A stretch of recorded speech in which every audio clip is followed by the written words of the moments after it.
E você sabia que os parques da Disney já viraram filme? Vem comigo que eu vou te contar essa história de como a Disney queria que os seus parques virassem a sua maior franquia.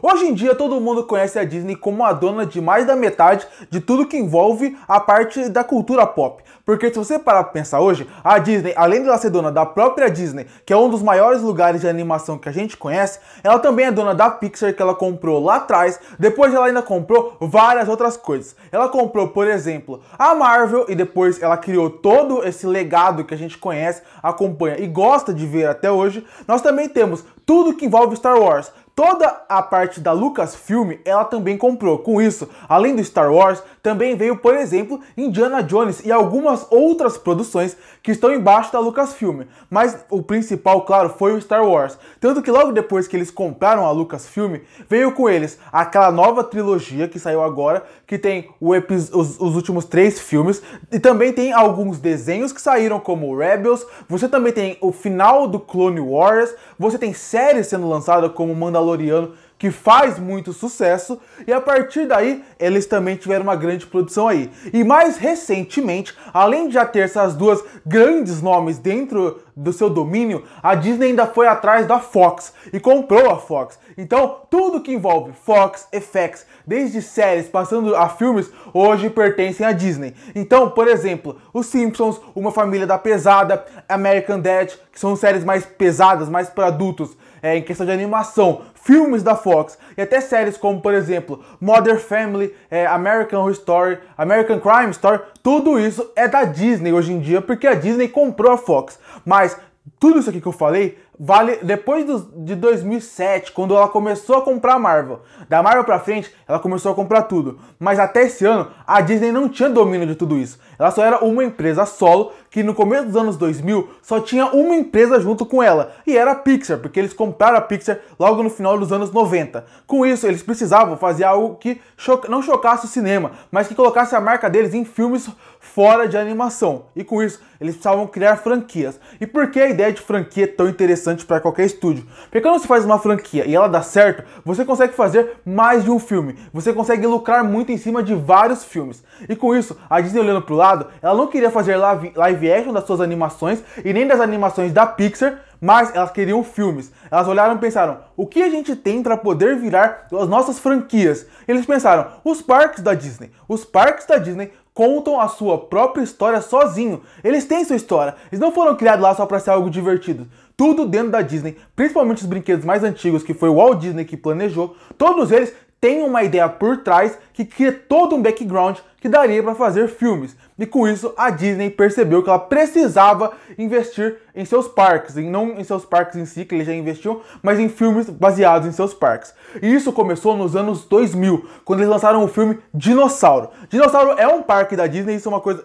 pouca gente sabe. Inclusive, muita gente não sabe que a maioria desses filmes são baseados em parques da Disney. Mas, começando por Dinossauro, foi bem no final dos anos 90. E o motivo deles começarem investindo em Dinossauro não foi um motivo qualquer. Um filme de animação na época fazia muito sucesso, que era Em Busca do Vale Encantado. E se você assistiu o filme Dinossauro, você vai perceber que o filme é muito baseado na animação. A premissa, a história e tudo que baseia o filme é baseado nisso. Mas não é só isso.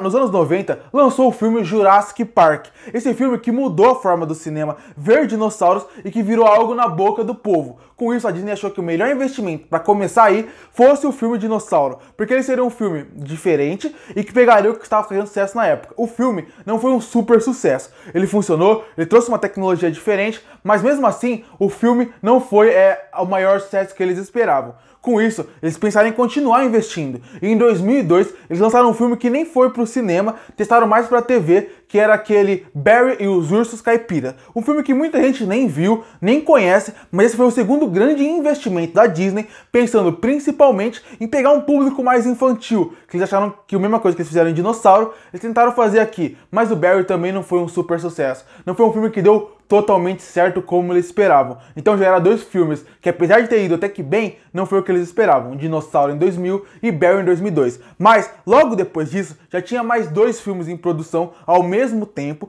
Por quê? Porque realmente a Disney estava querendo investir nessa área. E depois de Barry e Dinossauros, saiu dois filmes em 2003. Um no Brasil saiu só em 2004, que é o filme Piratas do Caribe. Esse que foi o grande sucesso da Disney. Esse que foi o único, pra mim, na minha opinião, sucesso real da Disney em comparação a filmes de parque.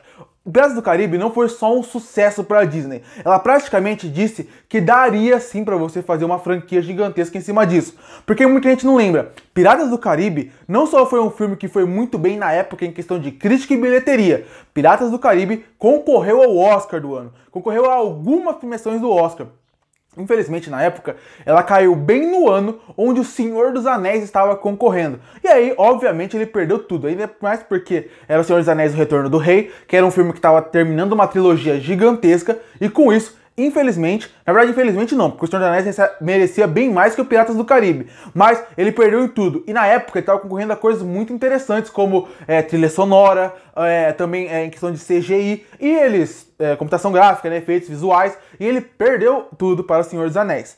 Depois disso, deu tão certo que eles resolveram fazer uma franquia, tanto que Piratas do Caribe existe até hoje. Vale lembrar que Piratas do Caribe foi um sucesso tão grande que, além de tudo isso que eu já mencionei, ele ainda foi um dos poucos filmes da Disney assim que conseguiu de cara entrar com uma das maiores bilheterias da história. Não o primeiro filme, mas depois ao longo da saga. Mas se por um lado Piratas do Caribe mostrou que dava para fazer isso em 2003, no mesmo ano, um outro filme deixou claro para a Disney que eles não teriam como investir em projetos mais em questão de parque, que foi o filme Mansão Mal-Assombrada. Sim, aquele filme que tem o Ed Murphy como protagonista. Esse filme foi um fracasso de bilheteria, foi um fracasso de crítica. Logo, a Disney percebeu que eles tinham que focar todo o seu potencial, seu dinheiro em Piratas do Caribe e que não iria mais investir em franquias baseadas em parques. E aí, depois disso, Piratas do Caribe foi o grande nome da Disney por um bom tempo. Depois que isso aconteceu, ainda entra aquele fator que eu falei lá atrás. A Disney, no meio desse período, começou a comprar várias coisas. Comprou a Marvel, comprou tudo que eu falei lá atrás. E com isso, ficou mais longe ainda. Mas depois de um tempo, algum diretor, produtor dentro da Disney olhou e falou: a gente ainda poderia investir mais em franquias de parques, porque isso poderia dar certo. A gente tem grandes potenciais aqui dentro. E mais uma vez, eles investiram uma grande quantidade de dinheiro para fazer um filme chamado Tomorrowland. Um filme que tem como protagonista o George Clooney e que eles esperavam que fizesse muito sucesso. Na época, tinha muito filme lançando ao mesmo tempo. Era uma época onde grandes blockbusters estavam sendo lançados. Tanto que, bem perto do Tomorrowland, eu lembro na época, lançou o filme Jurassic World, que era a volta do Jurassic Park para os cinemas. O filme não deu certo de crítica e bilheteria. E mais uma vez, a Disney engavetou projetos que fossem baseados em parques, porque Tomorrowland não foi bem. Até que a gente chega agora, no ano de 2021, e a Disney mais uma vez parece que não desistiu do projeto e vai tentar mais uma vez investir com que os seus parques tenham uma chance de virar franquias no cinema. E eles não economizaram dinheiro e trouxeram nomes grandes para dentro dessa franquia, que é o filme Jungle Cruise, que chega no fim do mês de julho, agora. Esse filme que tem como protagonista a Emily Blunt, que recentemente já estava num filme da Disney, que era o novo filme do Mary Poppins, e você também tem o The Rock, que é o Dwayne Johnson, que também fez um filme de aventura mais ou menos, que não é da Disney, mas ele fez o Jumanji recentemente, que combina bem com o personagem que ele está fazendo agora. Então, esse filme, com o orçamento que eles estão colocando dentro do filme, e com esses dois protagonistas que tem um nome muito forte na indústria, mostra que a Disney, mais uma vez, quer fazer filmes baseados em seus parques. E aí essa é a história dos parques da Disney que viraram filmes. Muitos, eu tenho certeza que vocês nem sabiam que eram parques da Disney, mas está aí, esses são eles. E eu acho que isso pode ser bom pra Disney. Não ficar só nessas mesmices que eles estão fazendo, que seria a Marvel, Star Wars e tal. Tentar algo diferente. Filmes com seus próprios parques pode trazer essa coisa diferente pra eles. E por isso que eu acho essa ideia tão interessante. Curte pra fortalecer o canal, se inscreve pra não perder os próximos vídeos. E aí, qual desses parques da Disney que virou filme é o seu preferido? Comenta aqui embaixo e eu volto no próximo vídeo.